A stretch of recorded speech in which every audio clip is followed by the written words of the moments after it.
Hello guys, आपका स्वागत है मेरे YouTube channel hall knowledge wide feature पर। और आज हम बात करने वाले हैं 5 केदार की। तो वीडियो स्टार्ट करते हैं। उत्तराखंड को देवभूमि भी कहा जाता है। यहाँ उच्च हिमालयी क्षेत्रों में बने मंदिर देश विदेश के करोड़ लोगों की आस्था का केंद्र हैं। इन्हीं मंदिरों में शामिल है पंच केदार। जैसा कि नाम से ही पता चल जाता है कि ये 5 शिव मंदिर हैं। उत्तराखंड में सबसे ज्यादा शिव मंदिर देखने को मिलते हैं। हिमालय की लगभग सभी चोटियां शिव से संबंधित दंत कथाओं से जुड़ी हुई हैं। यहाँ शिव और मां नंदा यानी पार्वती के ढेरों मंदिर हैं। केदारनाथ के सारी दुनिया के श्रद्धालु परिचित हैं, लेकिन केदारनाथ अपने पूर्ण स्वरूप में यहाँ पंच केदार के रूप में मौजूद है, ऐसा सभी नहीं जानते। केदार के रूप में शिव की आराधना पंच केदार के बगैर पूर्ण नहीं मानी जाती है। केदारनाथ के पूर्ण स्वरूप को पूजे जाने के लिए पंच केदार की यात्रा करना जरूरी है। एक धार्मिक मान्यता ऐसी है कि नेपाल के पशुपतिनाथ समेत 5 केदार की यात्रा के बाद ही केदारनाथ की पूजा पूर्णता को प्राप्त करती है।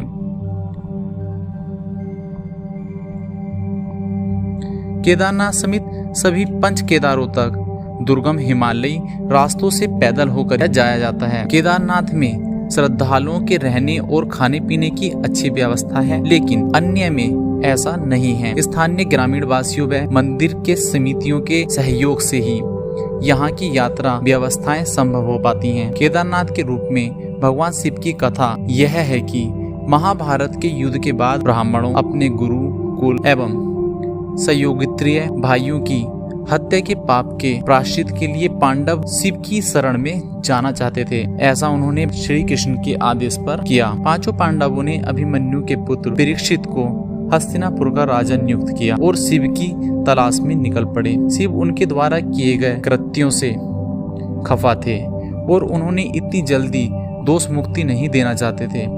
जब पांडव शिव की तलाश में काशी पहुंचे तो शिव उनसे बचने के लिए कैलाश पर्वत पर चले आए। नारद से खबर पाकर पांडव भी उनका पीछा करते हुए उत्तराखंड आ पहुंचे। यहाँ पहुंचकर गुप्त काशी में पांडवों ने देखा कि बुगायाल में एक झुंड में विचरते गाय बैलों में से एक अन्य से भिन्न है। उनकी समझ में आ गया कि उन्हें चकमा देने के लिए शिव ने बैल का रूप धारण कर लिया है। पांडवों द्वारा पहचान लिए जाने पर शिव ने वहाँ एक गड्ढा किया और जमीन में विलुप्त हो गए। यहाँ से भगवान शिव केदारनाथ के बुगायालों में जा पहुँचे, जहाँ भी बैल के रूप में विचरते शिव को पांडवों ने ढूंढ ही लिया। अब पांडव किसी भी हाल में उनसे प्रायश्चित करना चाहते थे, इसीलिए भीम ने विराट रूप धारण कर अपने पैर 2 चोटियों या पहाड़ियों पर टिका दिए।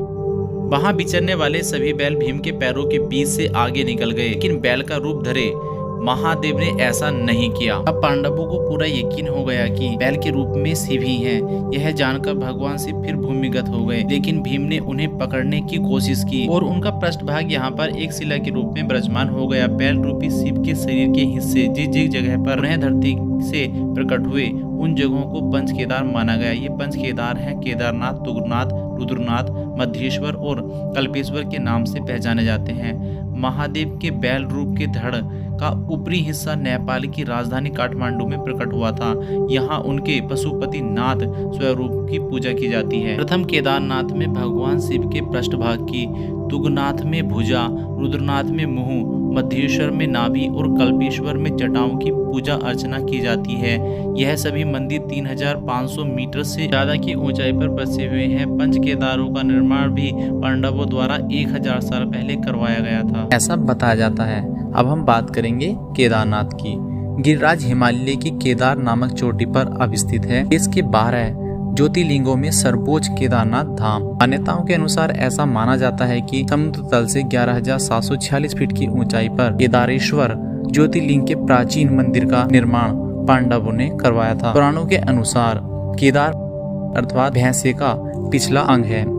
मंदिर की ऊंचाई 80 फीट है, जो एक विशाल चबूतरे पर खड़ा है। इस मंदिर के निर्माण में भूरे रंग के पत्थरों का उपयोग किया गया है। सबसे पहले आश्चर्य की बात यह है कि यह भव्य मंदिर प्राचीन काल में यांत्रिक साधनों के अभाव में ऐसे दुर्गम स्थल पर उन विशाल पत्थरों को लाकर कैसे स्थापित किया गया होगा। यह भव्य मंदिर पांडवों की शिव भक्ति, उनकी दृढ़ता, इच्छा शक्ति तथा उनके बाहुबल का जीता जागता प्रमाण है। मंदिर में उत्तम प्रकार की कारीगरी की गई है। मंदिर के ऊपर स्तंभों में सहारे लकड़ी की छतरी निर्मित है, जिसके ऊपर तांबा मढ़ा गया है। मंदिर का शिखर कलश भी तांबे का ही है, किंतु उनके ऊपर सोने की पॉलिश की गई है। मंदिर के गर्भगृह में केदारनाथ का स्वयंभू ज्योतिर्लिंग है, जो अनगढ़ पत्थर का है। केदारनाथ का महत्व 4 छोटे धामों में से एक होने के कारण भी है। यहाँ शिव के पृष्ठभाग की पूजा की जाती है। कत्यूरी शैली में बने इस मंदिर का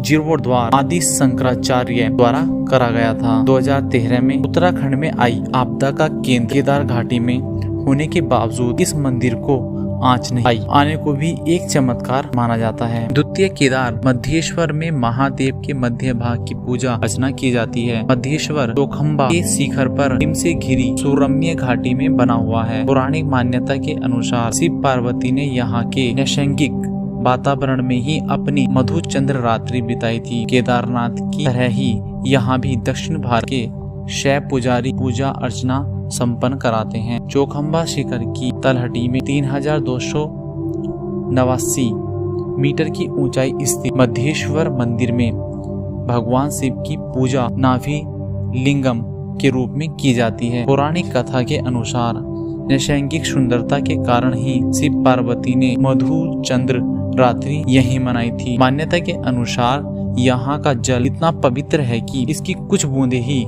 मोक्ष के लिए पर्याप्त मानी जाती हैं। आगे बात करते हैं तुंगनाथ मंदिर। द्वितीय केदारनाथ के रूप में प्रसिद्ध तुंगनाथ मंदिर सबसे अधिक समुद्र तल से 3680 मीटर की ऊंचाई पर स्थित है। यहाँ भगवान शिव की भुजा के रूप में पूजा अर्चना होती है। चंद्रशिला चोटी के नीचे काले पत्थरों से निर्मित यह मंदिर हिमालय के रमणीय स्थलों में सबसे अनुपम है। मंदिर स्वयं में कई कथाओं को अपने में समेटे हुए है। कथाओं के आधार पर यह माना जाता है कि यह कुरुक्षेत्र के मैदान में पांडवों के हाथों काफी बड़ी संख्या में नरसंहार हुआ, तो इससे भगवान शिव पांडवों से रुष्ट हो गए। भगवान शिव को मनाने व प्रसन्न करने के लिए पांडवों ने इस मंदिर का निर्माण कराया। इस मंदिर को 1000 वर्ष से भी अधिक पुराना माना जाता है।